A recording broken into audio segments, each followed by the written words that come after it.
إن الله وملائكته يصلون على النبي يا أيها الذين آمنوا صلوا عليه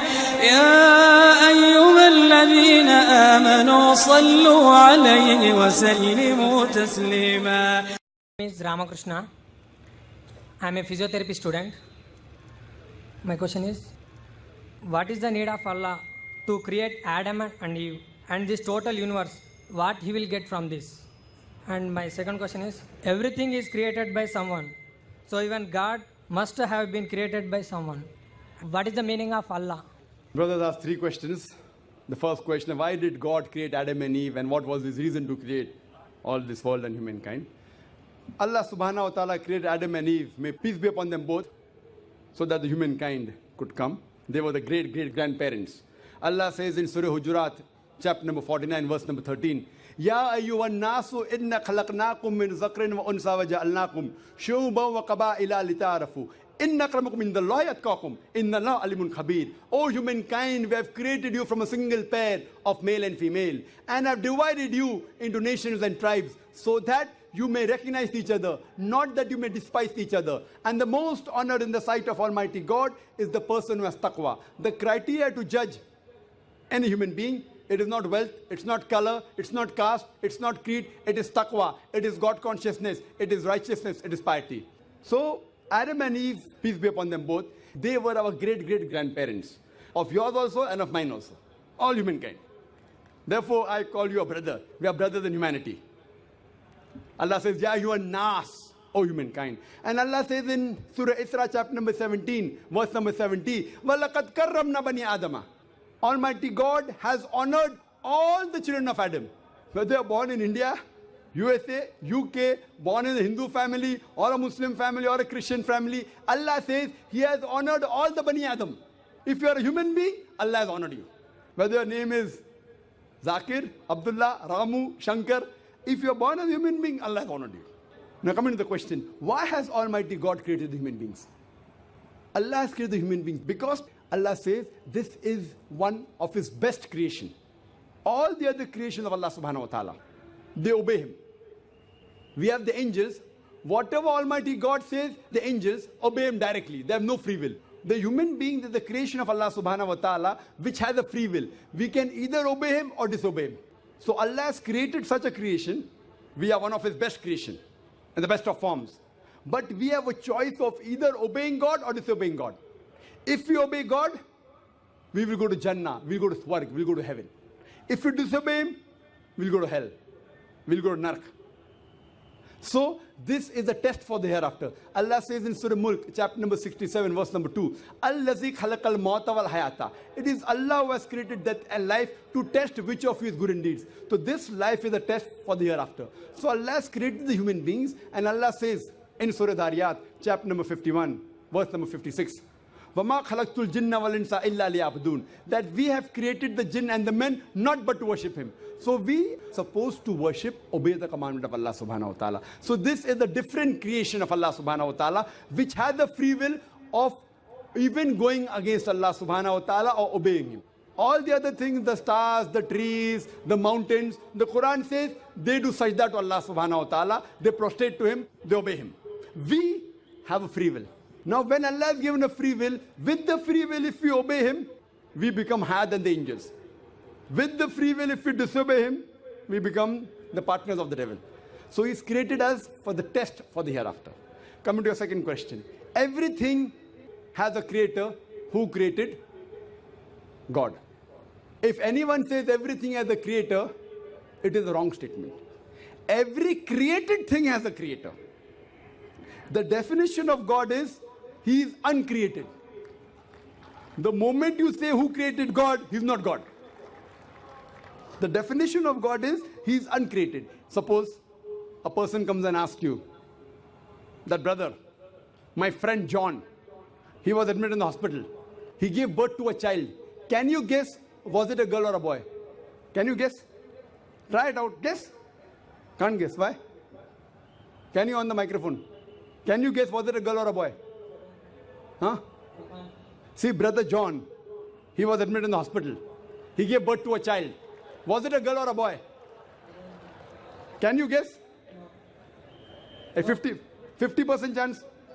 Girl or boy? People are laughing. Why? Can you guess? Can't guess. Why? Even if you guess, can you get the answer right?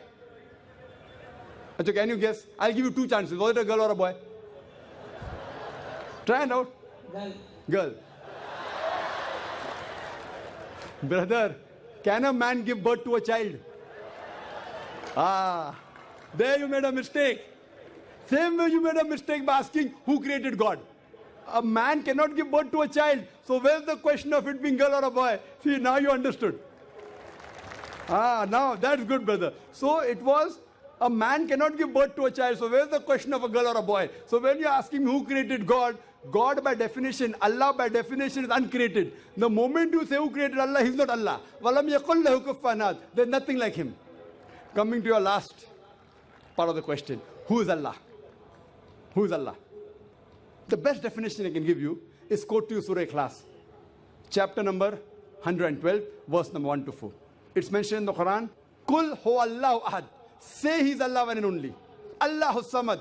Allah the absolute eternal. Lam yalid wa lam yulad. He begets not nor is he begotten. Walam yakul lahu kufuwan ahad. There's nothing like Him. This is a four-line definition of Allah subhanahu wa ta'ala. Any human being, any person says so and so candidate is God. If that candidate fits in this four-line definition, we Muslims have got no objection in accepting that candidate as God. Four-line definition. This is the litmus test for theology, for the study of God. First is Qul huwallahu ahad. Say He's Allah one and only. Allahu samad. Allah the absolute eternal. Lam yalid wa lam yulad. He begets not nor is he begotten. Walam yakul lahu kufuwan ahad. There's nothing like Him. If you go to the Hindu scriptures, the same is mentioned in the Hindu scriptures. Kul huwallahu ahad is mentioned if you read Chandogya Upanishad, chapter number 6, section number 2, verse number 1. Ikkam evidityam. God is only one without a second. Second test. Allahu samad. Allah the absolute eternal. Bhagavad Gita chapter number 10, verse number 3 says, I am known as the Lord of all the worlds, the unbegotten, the beginningless. Third test. Lam yalid wa lam yulad. He begets not nor is begotten. It's mentioned in the Shvetasvatara Upanishad, chapter number 6, verse number 9. Nachasya kasij, janita na chadipa. Of Him there are no lords. He has got no parents. Almighty God has got no father. He has got no mother.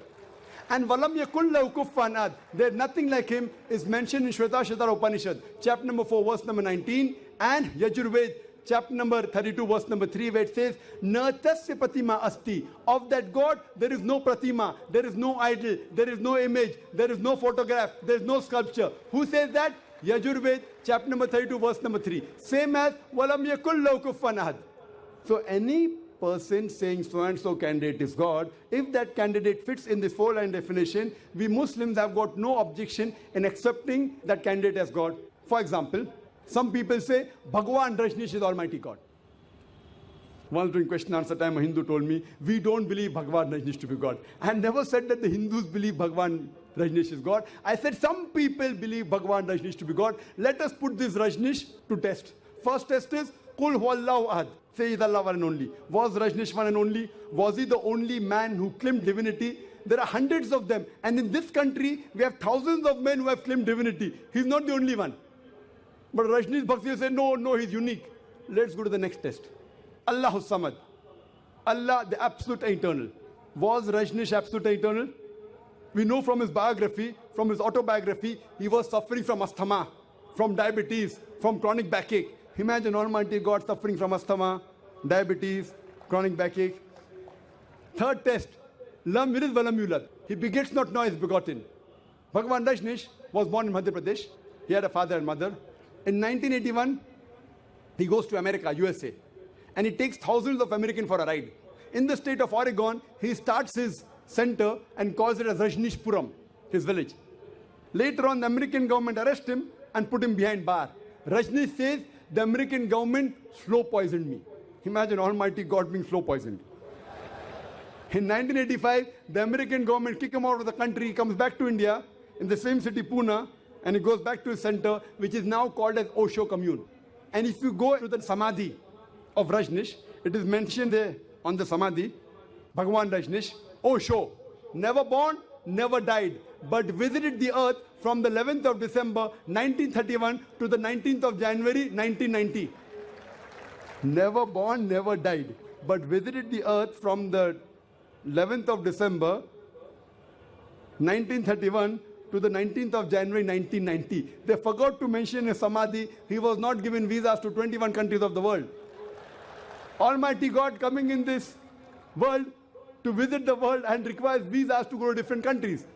And the Archbishop of Greece said, if you don't remove Rajneesh out of this country, we'll burn his house and the house of his disciples. And the last test, Walam yakul lahu kufuwan ahad, is so stringent that no one besides the true Almighty God can pass. The moment you can compare God to anything, he is not God. Walam yakul lahu kufuwan ahad. We know Rajneesh, like the human beings, had a beard, one nose, two eyes, 2 ears, 2 hands. The moment you can compare God to anything in this world, he is not God. Walam yakul lahu kufuwan ahad. If someone says Almighty God is 1,000 times stronger than Arnold Schwarzenegger. Might have heard the name of Arnold Schwarzenegger? Have you heard Arnold Schwarzenegger? The person who got the title Mr. World, Mr. Universe. The strongest man in the world, the strongest man in the universe. The moment you can compare God to anyone, whether it be Arnold Schwarzenegger, whether it be Dara Singh, whether it be King Kong, whether it be 1,000 times or 1,000,000 times. The moment you can compare God to anything in this world, he is not God. Walam yakul lahu kufuwan ahad. There is nothing like him. So this is a 4-line definition of Allah subhanahu wa ta'ala given in the Quran. Whichever God you are worshipping, brother, put that God to the test of Surah Ikhlas. If that God passes, that is the true God. Otherwise, it's a fake God.